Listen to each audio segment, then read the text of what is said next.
Yeah, I have a couple of questions and things to kind of highlight. First of all,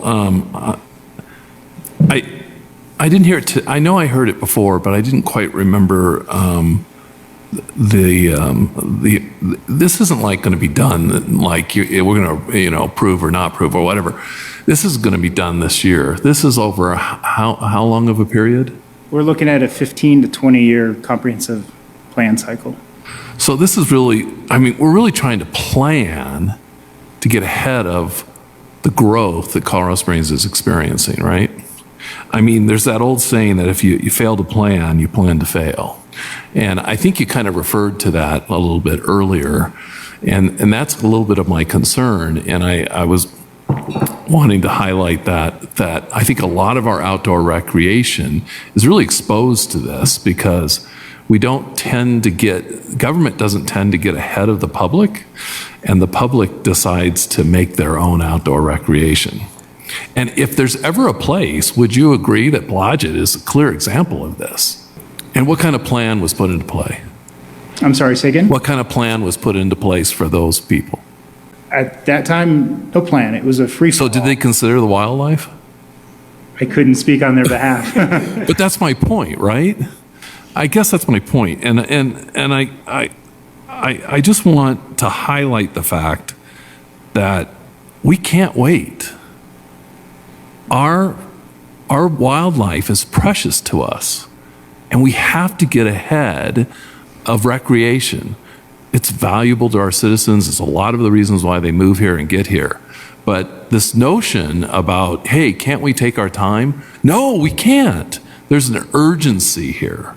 And we really are feeling the pressure. A lot of our resources are degrading at a rapid pace. And I just wanted to highlight that we don't have time to wait. I was under the impression that wasn't allowed at Kettle Creek. The language for Kettle Creek related to the CDOT right-of-way was quite similar in that... well, no, it's not similar. It was not allowed. No permanent connections were allowed. Yeah, well, that's correct. But what we were interested in was an emergency access. And that was the whole conversation with Kettle Creek, was emergency access. The nuance of this, and perhaps La Plata could explain it a little bit Okay. better as they had the conversations directly with CDOT. But because I was involved in that project and this project, I do have some knowledge. My general understanding was that no permanent connections would be allowed as this shall be dedicated for this purpose at this location. But that should any emergency events occur, that emergency responding personnel can coordinate with CDOT to cut a hole in a fence, for lack of a better phrase, to allow access to that right of way at such time an event occurs.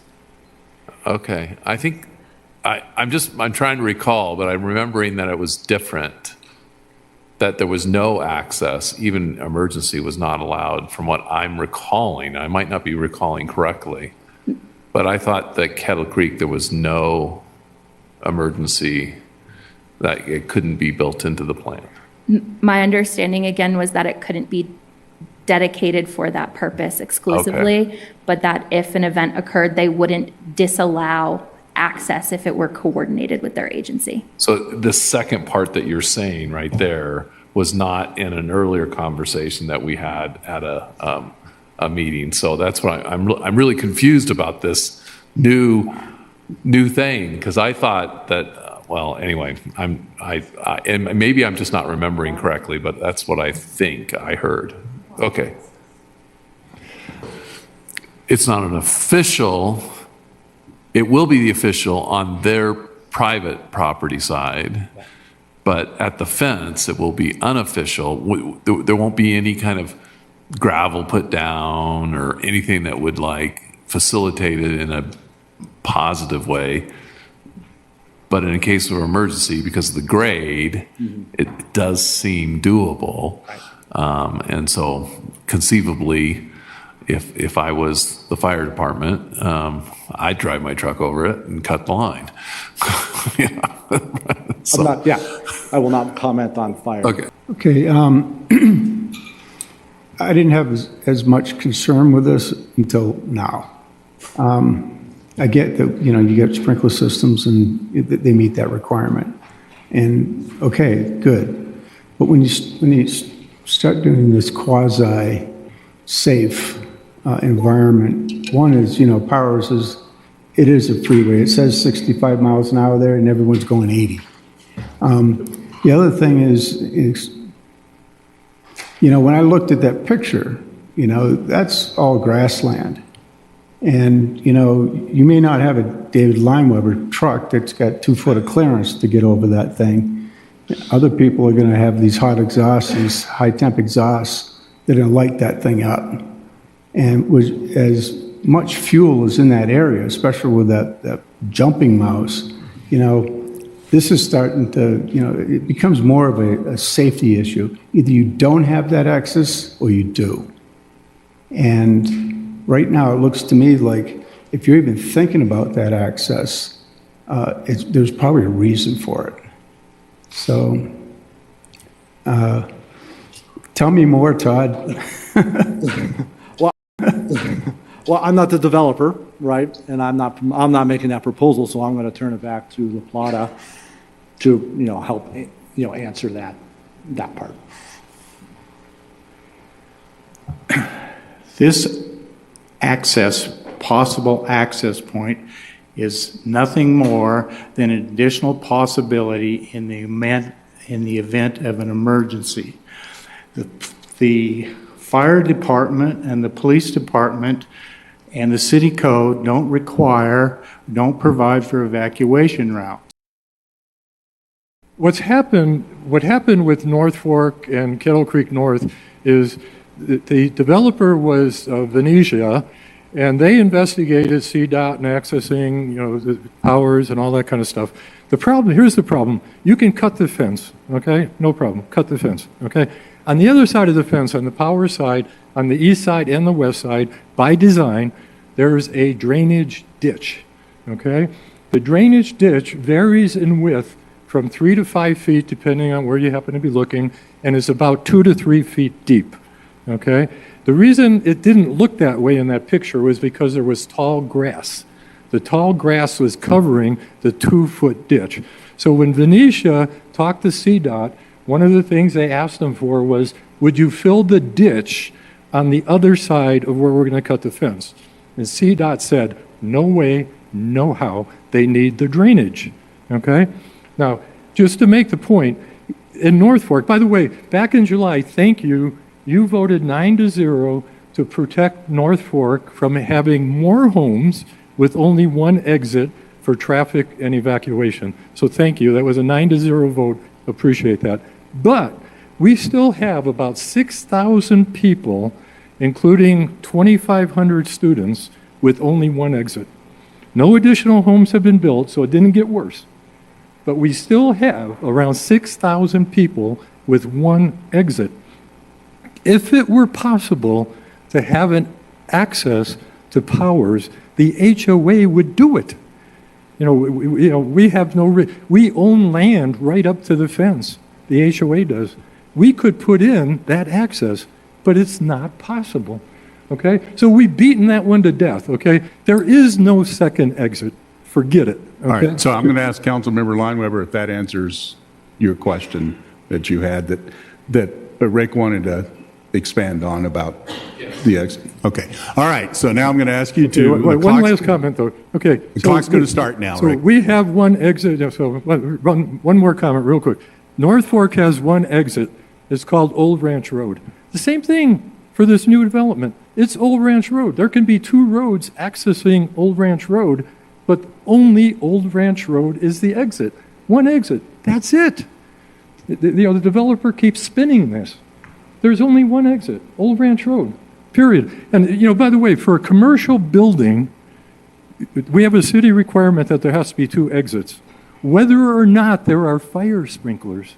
Fire sprinklers in a commercial building does not mean that you can have one exit. Right? Think about that.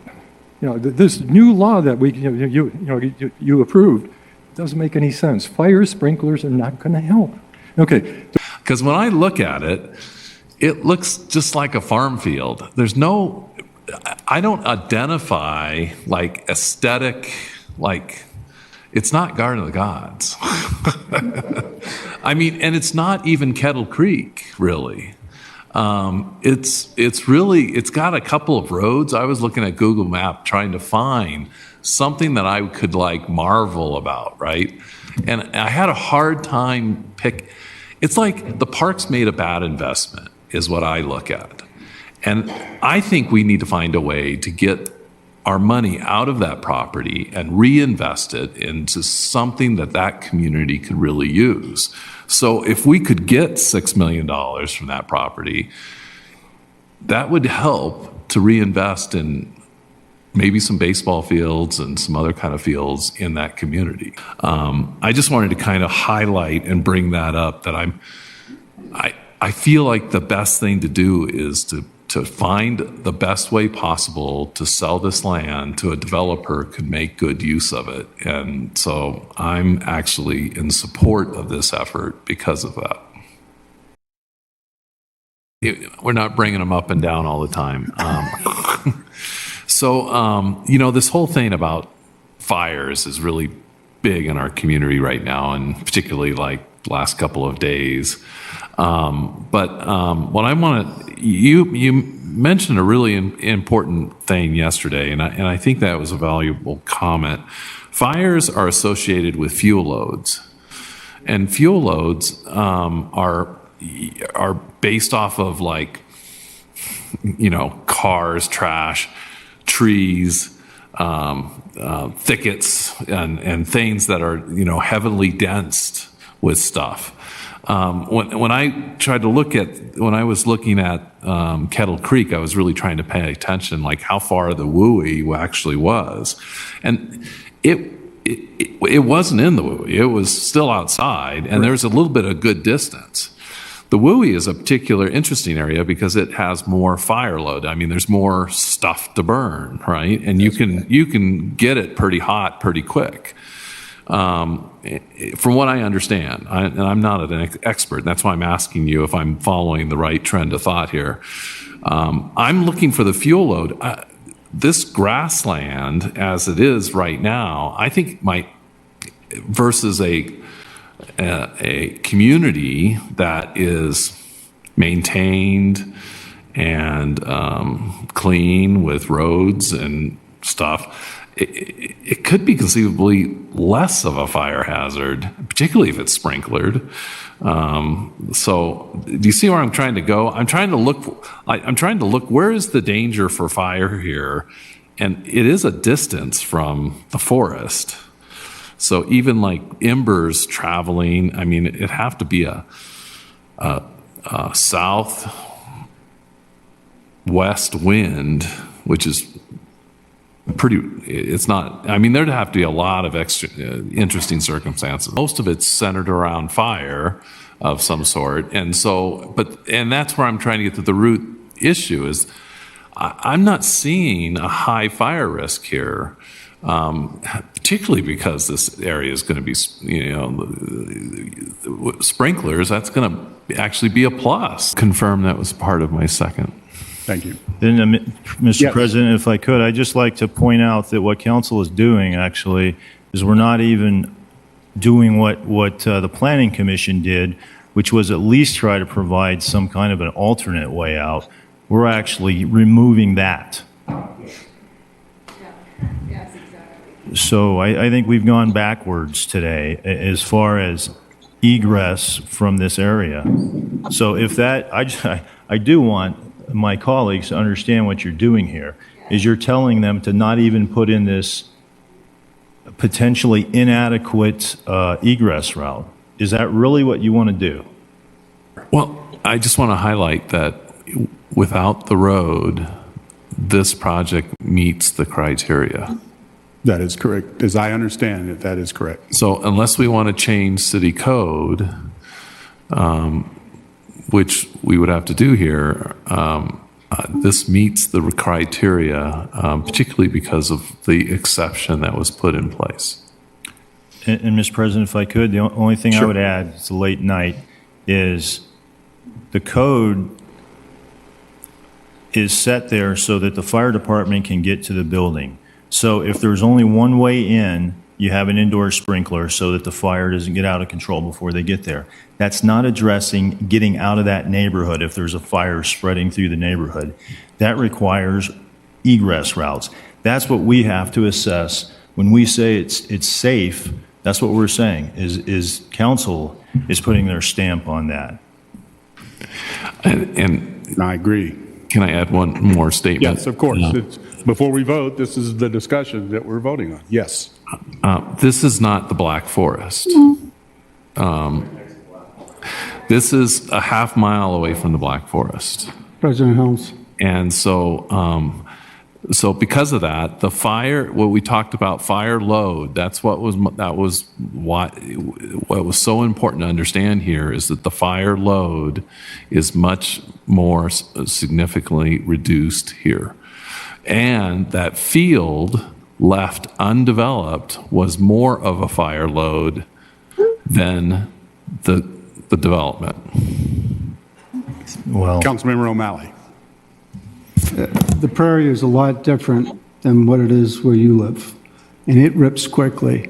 And, you know, Fire Marshal Lacey mentioned the one that we dealt with 18 months ago. And yes, they contained it, but I was there for that. I watched it. And I saw any off-duty cop all mustering around Fire Station 21, getting ready to go door to door. This thing will rip through a community. And so I don't want to undermine the severity of what we're talking about here. This is dangerous stuff. you know, as I pointed out earlier, I had a town hall a couple weeks ago, and this came up, and someone brought up height restrictions downtown, and I asked the citizens that were there were 30 to 40 of them, if any of them knew that there were no height restrictions downtown until recently. And I think everybody said no. And then I asked, well, how many think there should be a restriction? Not a specific height. We didn't go into that. Just should there be some kind of height restriction? Everyone thought there should be. And I think what citizens are worried about is the character of Colorado Springs, and what makes Colorado Springs an attractive place to live, desirable place to live, is it is not Denver. It is not a city with very tall buildings in the downtown, so you feel like you're in a cave when you're downtown. And it still has a unique character to it. And when General Palmer put Colorado Springs here, he put it at the base of Pikes Peak because of the beauty of the area. And that, I would suggest, is more preserved with lower buildings than with a giant Denver style or other tall building style. I have a couple in of other comments. cities. First of all, I was here 20, 30 years ago when the conversation was like there was nothing to do in Colorado Springs. And so let's drive to Denver and go to a real restaurant. Let's go up there where there were restaurants that I would enjoy, or let's go to the theater up in Denver. And we talked a lot about Denver just being a bedroom community. We talked about how all of our youth were leaving because there was nothing to do here. And so I really like the term vibrancy. I love that because that's an excited phrase. I mean, it's full of energy, it's full of life, it's things that are going on.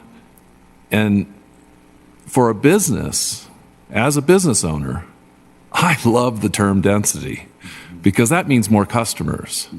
And that means more viability for me to actually run a business because I have opportunity to have more customers walk in my front door. So density is actually a really good thing for small business, okay? Large businesses like box stores or whatever, they tend to operate off of large parking lots and all that kind of stuff where people travel distances to go and attend. But small businesses, they rely heavily on density. And that's so key to what we want to create as our downtown. It needs to be vibrant. And to do that, we're going to need density. That's just the reality of it. You know, again, as a business owner, density is survivability. That's how I survive. And so I cannot speak more strongly like how important vibrancy. I want to be an exciting city. I want to be a place where my kids want to come and hang and be a part of all this and stuff like that. I don't want to become Denver. We are a long ways from Denver, a long ways. And matter of fact, I don't even think we can get there because we're so far. And I think that we do need to have good planning. But I can tell you right now that we might think that this might be a cool place for youth, but I know a lot of retired folks that are like, hey, I can't wait till that's built, that are excited about it. I mean, it could be really, really cool. Plus the fact, I mean, our housing, that's our number one issue.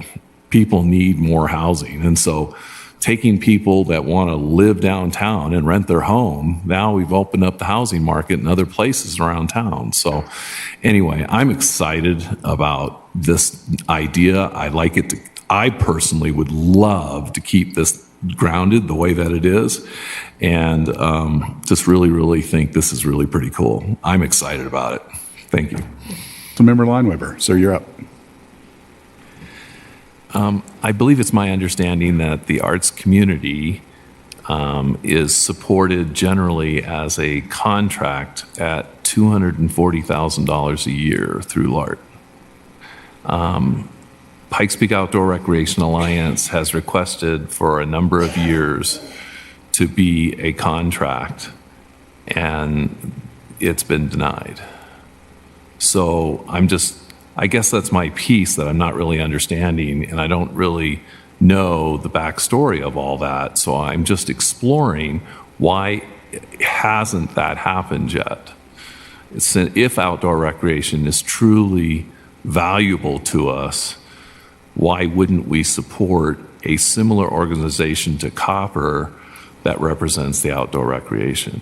I fully support Copper. I think they do a great job. I think the arts community is great. I fully support a lot of the events we do. I just don't believe in the process right now. I think we have lost track of what is important, and that's the only piece that I'm trying to bring up today, is I think that we need to rethink how we look at outdoor recreation, and it should be pulled out and highlighted. That's my point. Thank you. Yes, I just want to make a comment and kind of piggybacking on Nancy's comment that I feel that often when we look at LART, we're looking at increasing tourism. And out of that, LART kind of segments community events, sports events, arts, and cultural events. But what I find interesting is that we don't talk about the outdoors. And outdoor recreation is a huge economic driver for our city, and I believe that LART should actually be looked at in determining what truly brings visitors here. I can say that there are communities around our country that have focused on outdoor recreation in a real way. I know of a small community in Arkansas that invested in a little mountain bike park. And now that mountain bike park drives $170 million in economic impact in Arkansas.